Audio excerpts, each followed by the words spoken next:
Bitcoin, the largest driver of Bitcoin in the cycle. So if you think about that technology, that gives it this exponential uptrend. So if you put a logarithmic chart, it's actually pretty smooth. What are the cycles driven by? It's driven by liquidity. The biggest driver of Bitcoin is global liquidity, not just the Fed liquidity. So if you use the global bank balance sheets year on year, what you find is that's the thing. So China's already starting to print. The UK is starting to change. I think Europe will be pretty soon. So I think that all we need is a turn. The rate of change needs to turn and crypto turns, which is why, ETH bottomed in June. It's been looking forwards saying the cycle's turning. And I think it's right. So I think the cycle's turning and it takes a while to play out. So people would call this crypto spring. Spring is a time where, it rains a lot, it's cloudy a bit, sunny a bit, it's cold, it's warm. And that's exactly what the crypto market's like right now. It's just messy. But it's not really going down either. So it doesn't get colder every day. That's winter.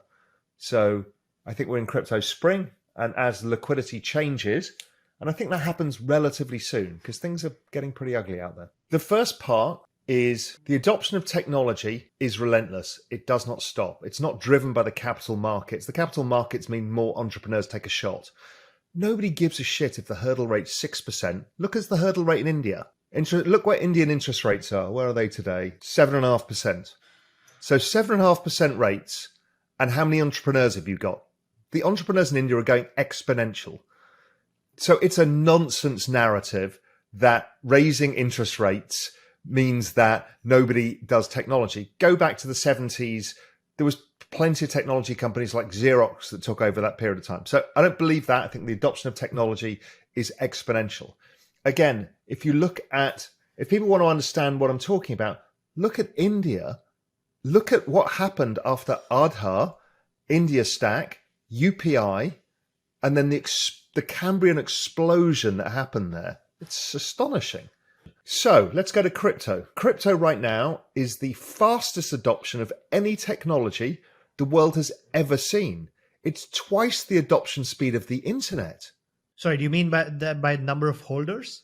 Increase in number of holders per year is faster than users of the internet in terms of growth from the first 5 million users. That's where I took it from. So crypto's still growing. This year will be a much flatter year, but it was growing at an average at about 160% a year, and the internet was growing about 80% a year. It's twice the speed. So we have never seen a technological adoption as fast as this. And so does interest rates stop that?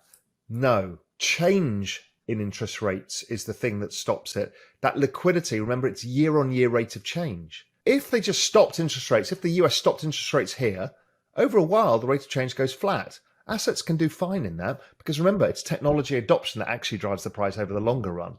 So it's the rate of change that's causing it. If the rate of change goes to zero and it flattens out, i.e. interest rates stay sticky, then the chances are that we just get the trend rate of adoption of the technology over time, which still gives it 100% a year rise. But I want to make two big bets. Going back to this story of how young Indians should think about finance, I just took the same thing. Is what is the secular trend here? One is all the institutional investors, all the rich families, everybody's going to come into crypto. Right now, it's too difficult for them to do. They don't want to go and, figure out wallets or custody and all of that. And it's becoming more complicated. It's not just a Bitcoin world anymore. It's a complicated technology world. And we're all feeling a bit dumber every day as this space gets smarter and smarter. So I thought, how do I solve this? And I thought what we'll do is we'll create an asset management company that invests in the world's best digital asset hedge funds. So let the hedge funds focus on what they do, which is finding the best opportunities in the space. We'll build a broad basket. So now big investors can come in. And that's the start of the asset management business. So that's one bet. Everybody in finance is going to invest in this space. What's the other bet? The other bet is, everybody's going to be using blockchain technology. It's going to change the world. And it's going to be a consumer application of massive scale. Because if I extrapolate the trend rate of growth, we get to about 4 billion people in the next 5 years. So this is going to be another Cambrian explosion. So what are those use cases?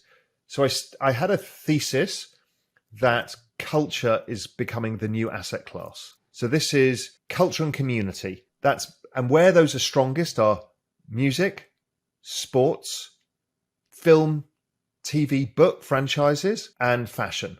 Now, there's probably religion and politics. We'll leave those two out. But those four apply to somebody in India, somebody in South Korea, somebody in Brazil, somebody in the United States.